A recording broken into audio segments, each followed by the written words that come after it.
सोहेल खान। एक और गुगली, और अंपायर को मुत्तला कर रहे थे कि ये लेग स्टंप के बाहर जा रही थी, लेकिन तारिक रशीद ने फौरन ही सोहेल खान को पवेलियन वापस जाने का इशारा दे दिया। तो इस तरह इस ओवर में बड़ा ड्रामा देखा गया। पहले अपील मुस्तरद हुई, फिर छक्का, फिर एक और गुगली आई, पिछले पैड पर लगी थी। और देखिए अंपायर को बराबर बता रहे थे, लेकिन उससे पहले उंगली उठ चुकी थी तारिक की। सोहेल खान की जानिब से डिसअपॉइंटिंग एंड।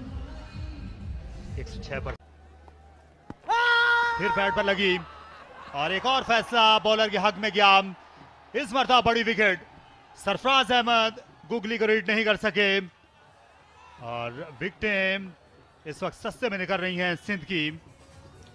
जी हाँ, एक बार फिर सरफराज अहमद अपनी कमजोरी दिखाते हुए गुगली पे नहीं जज कर पाए,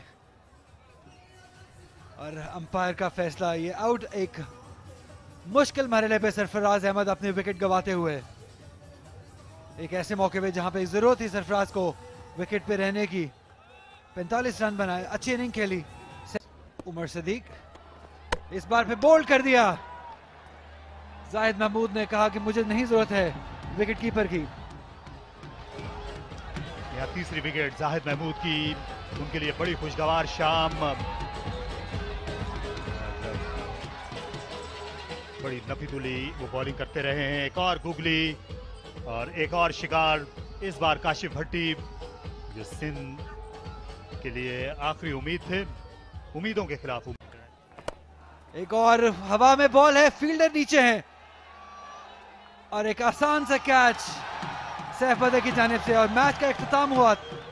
18वें ओवर में पूरी टीम आउट हो गई सिंध की। एक मैच में इससे कबल सिंध ने 125 रन बनाए थे, जो टूर्नामेंट का सबसे कम स्कोर था जहां तक 20 ओवर्स के क्रिकेट की बात है।